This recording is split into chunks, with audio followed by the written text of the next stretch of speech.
Um, we're on page AyinBase 15, just below the middle of the top section.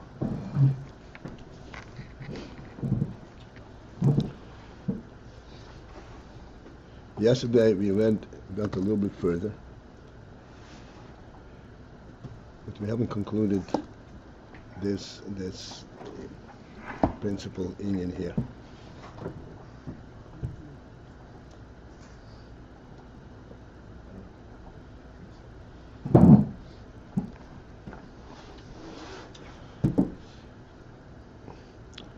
The line begins with ubemevuar. We went a little further, so we'll just go quickly through just to get back into it.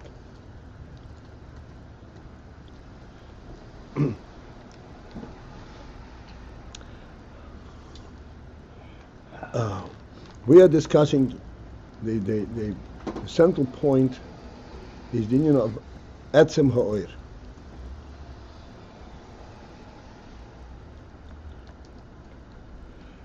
And we are explaining that although ohr is a gilui, yet there is an etzem element in ohr, which means the essential, the truth as it is in essence, which is also contained in ohr, and that is beyond identification, beyond knowledge and understanding.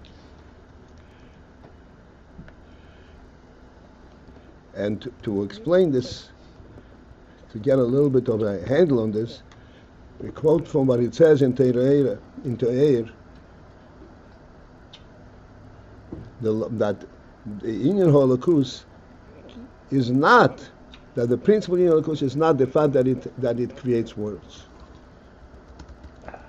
Creation of worlds does not capture, does not represent the principle Inyan of Holocaust.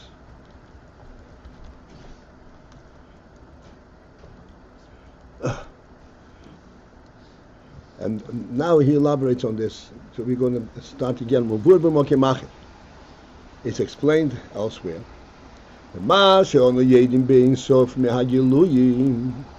That all that we can know regarding the Ein Sof, that we know as a result of the Gilui, of that which comes forth, which is Nisgala, which is manifest in the creation, Hu rak inyan ha-ohr.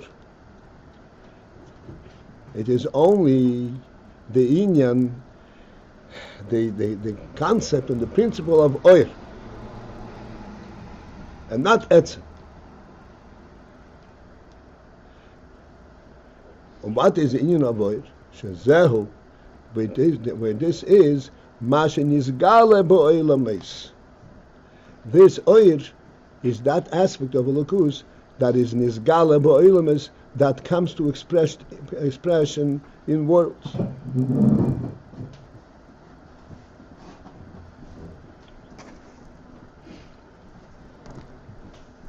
Worlds, by definition, the very concept of worlds and very design of worlds is not an etzem. It's a functioning and a structural presence. There's a constant cause and effect.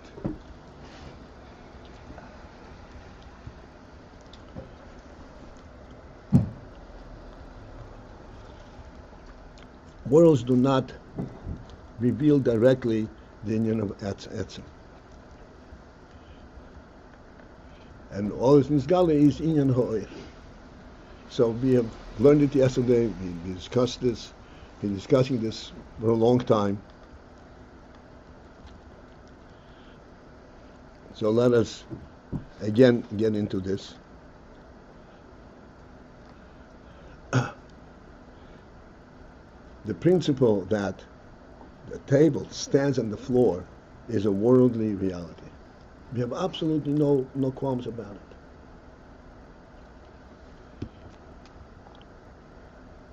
What is in this principle? That there is a floor, and the floor is able to hold up the table, and the table stands over here on this place because the floor is holding it up.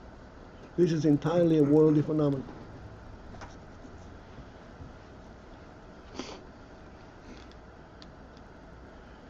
It has no further meaning but for the fact that it stands from the worldly perspective. What is the reality of it? We said many times, even from the human perspective, the table stands not because there's a floor that holds it up. The table stands because that's where the human being wants it to be. This is where it belongs. Nobody puts out a table because there's space on the floor.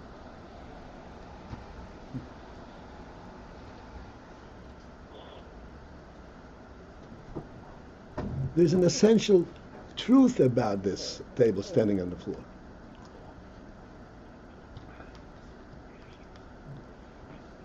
But what is nisgala bo'olemus, what is recognizable from a worldly perspective, is only dinya ha-ohr.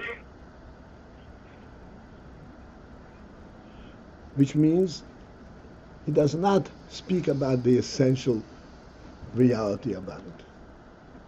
What's behind it, why in fact is that it stand there, why in fact is it there, doesn't speak about that.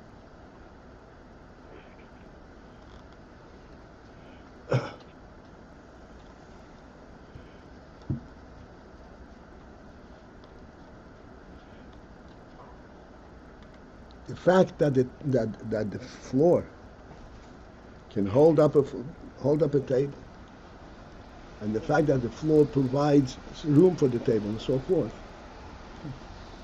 is only to facilitate a greater reality, a greater truth.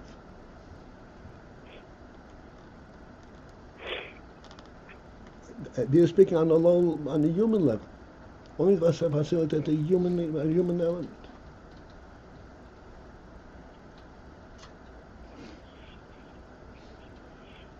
This is what is called inyan ha-ohr, how this truth expresses itself exclusively on a gilui level, on a functioning level. But it's not the real thing.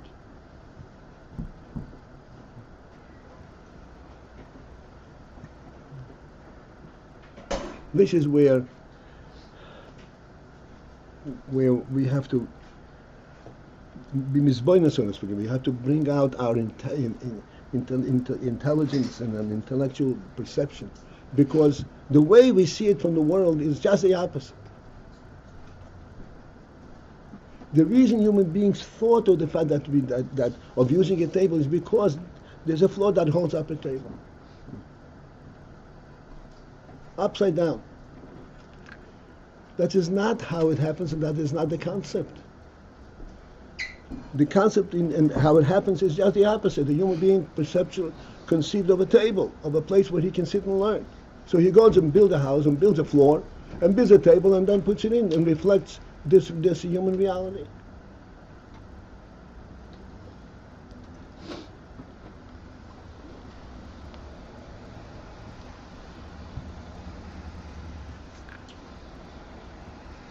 The similar inyan is true at a much more significant level.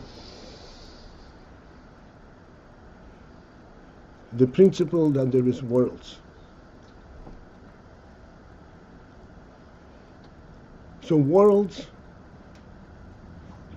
are phenomenal things. Worlds do not only hold up a table, hold up human beings, hold up a whole world.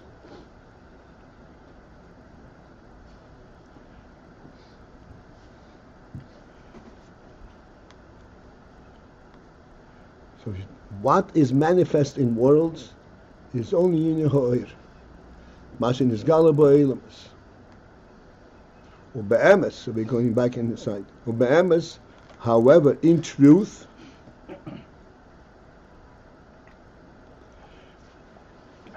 as I pointed out many times, when we resort to this term, be'emes in truth, We don't mean to say, in contrast to what you said till now, that it's not the truth. Everything that is being said is truth. There are things that you know because they manifest, and you understand it with your seichel. So that you do not have to resort to the principle of the truth. What means the truth? We have a complete complement of koiches. Bottom up, Maise, Dibur, Machshava, Midos, and then Das, and Bina, and Chochma. All kinds of phenomenal koiches. All of these koiches function quite comfortably within the worldly context. If I need to do something, I'm working within the natural constraints. I have to walk. I don't have to walk 10,000 miles. I have to walk a mile.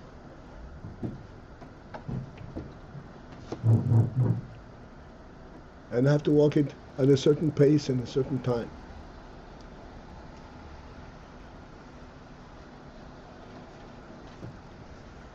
The same is true regarding the higher koiches, and all the way down, all the way to Seichel, to Bina, and to Chochma. Chochma also has been mentioned 20 times. There's a sense, there's a reality that we can relate to. Chochma itself, the reality of Chochma itself, is based on a much deeper perception.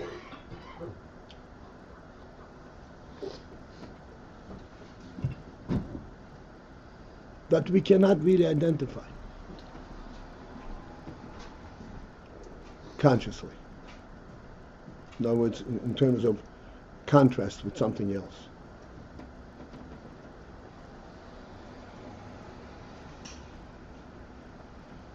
This is what's called the emunah, the kodesh shel yud, the absolute truth that is beyond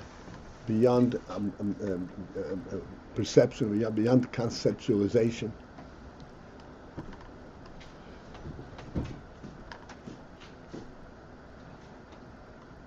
Therefore, even though when we speak about that giluyim, that which we can relate to apiseichel in a conscious manner, and contrast one thing with the other, higher and higher and higher.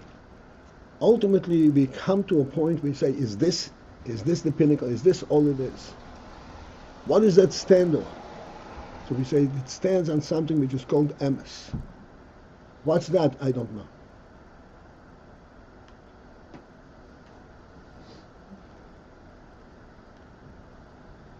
In other words, with all the structural presentations, contents of the world, it stands because that's what the Eibishter wants. Because it represents a godly will, period. That's the emes.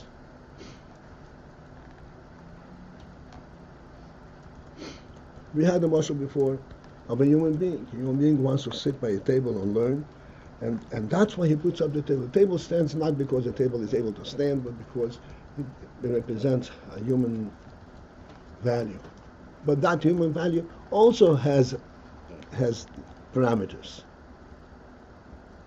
I want to sit with my colleagues and learn. There's some kind of a tangible reality there. There is beyond that, and beyond that, and beyond that, what's called emes, the human emes. Why do you want to sit and learn with your colleagues? I don't know. That's what the human being is supposed to do.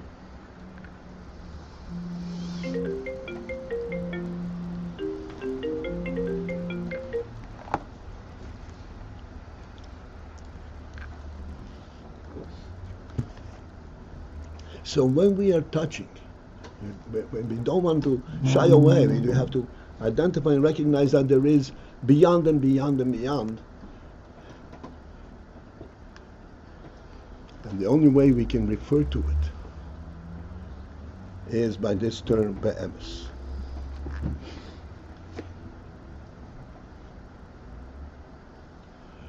In truth. Was meant in truth,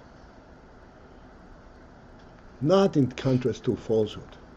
In truth means that which has an essential truth, not a created truth, not a circumstantial truth.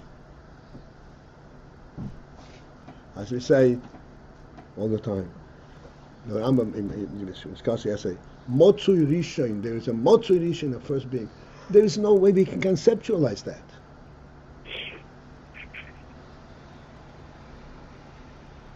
This is be'emes. That is the truth. From the perspective of the truth that even we can conceptualize. The truth is, the beginning is not formulated, is not a structural thing. The beginning is the ultimate beginning, is the truth.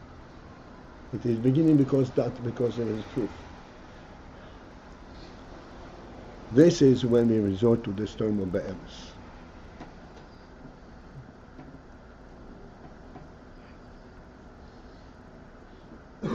Everything else is in the realm of Hisgalus? Everything that you can identify with is in the realm of oil. Everything that makes sense to you is in the realm of oil. Makes sense means that you can conceptualize it.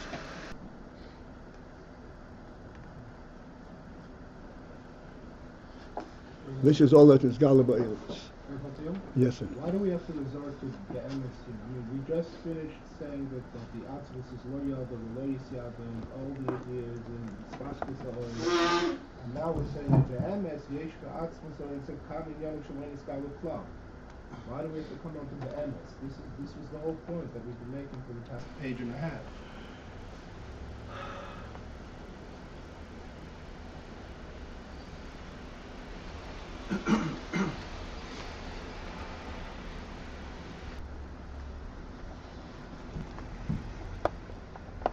The answer to this question is that when we say that there isn't the Etzem, it cannot be understood, it's not giving you anything. There's no point in talking about it. It does not reveal anything from your nefesh, nothing. When you say be'emes, you relate to it. There's a reality with this. That brings nefesh life into you. Even though I don't understand, but that's the emes, that's real.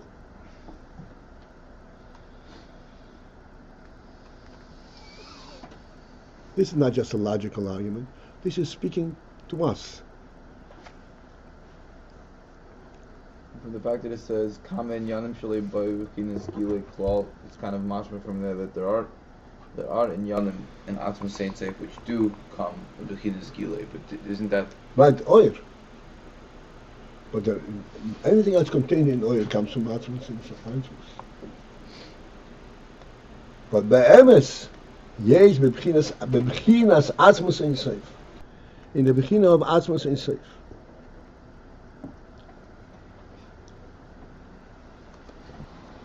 In Atzma Saint Seif, everything is on the level of an essential truth, not a circumstantial, not for some convenience. In the beginning of Atzma Saint Seif, there is kamo inyoni, many inyoni. Shalei mivchinas gilui klal, that do not come in the gilui element at all. Ve'eina yodua lonu klal, it's totally oblivious to us, it's totally unknown to us, ma sheho atzmut neise bi'atzmi kavioch, that which atzmus neise bi'atzmi bears, so to speak, and represents in and of itself kavioch.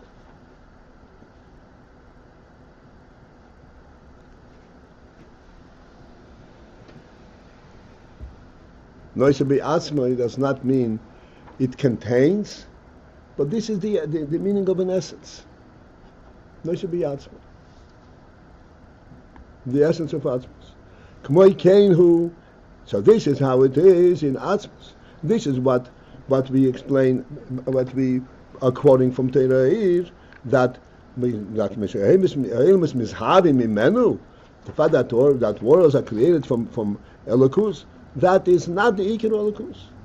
Because in Atzmus there is Noise be Atzmik Avyochel, we can't even surmise, there is not a means by which we can even surmise, conceptualize how much is contained in it.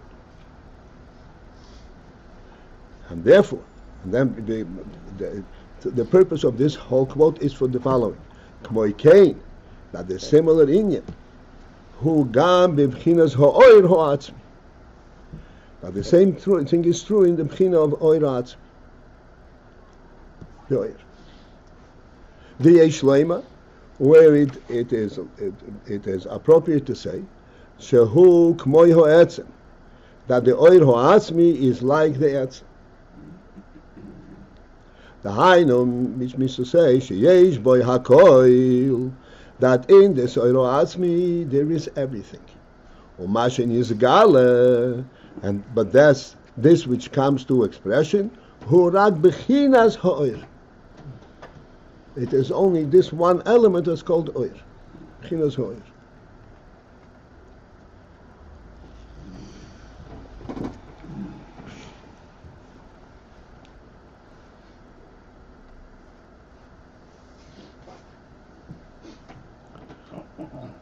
All right, we are just going to go on. There's obviously much more that it can be. There's no limit what can be said about this, but we will go on. And therefore, Batero neshomis, in Torah and the Shomis, shemushroshim bebchinas etzem ha-ohr, that are rooted in this bechina of Etzem ha-ohr, not in the hispashtos ha-ohr, not in the functional aspect of ohr, the effect of ohr, but in the bechina of Etzem ha-ohr.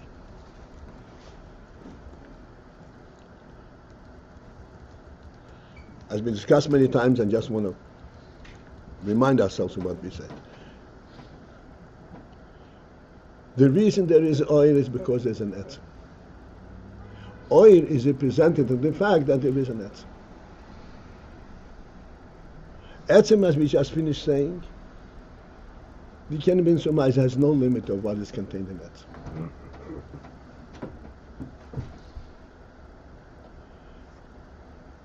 Since that ohr is the result of the Etzem, therefore the ohr also represents that unlimited multiplicity that is contained in it.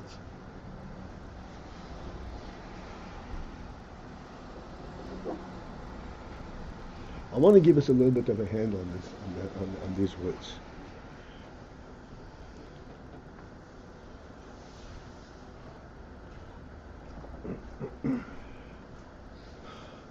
There are untold varying species in the world. As we said many times in Moses, 2 leaves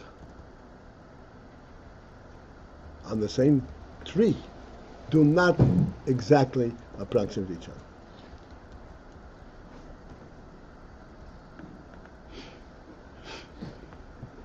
Now we, without short-sightedness, we say, oh, this is just happens to be. This is all contained within the essence of what the tree can produce. What this particular tree can produce. Each leaf represents an element of this tree. Is there a limit what elements the tree can produce? There is no limit.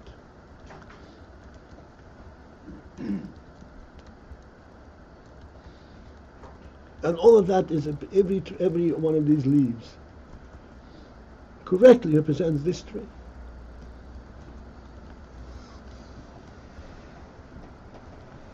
And each one represents it in a slightly different way and points to a slightly different aspect. So how many aspects are there? Limitless. And it's one species of a tree.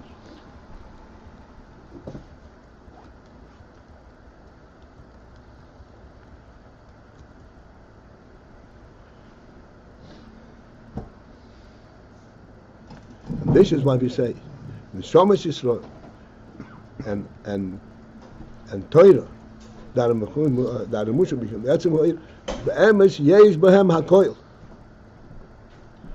in them, in Israel and in Torah, there is absolutely everything.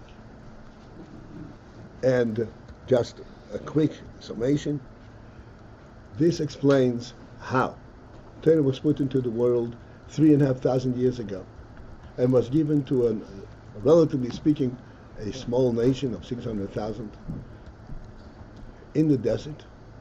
And this Torah, this nation and this Torah can be carried through 3,500 years of unfathomable changes. Totally different circumstances. And it is as healthy, as fresh as any ever.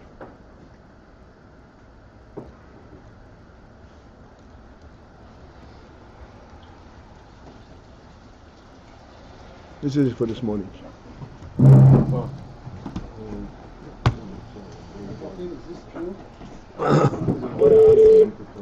Huh?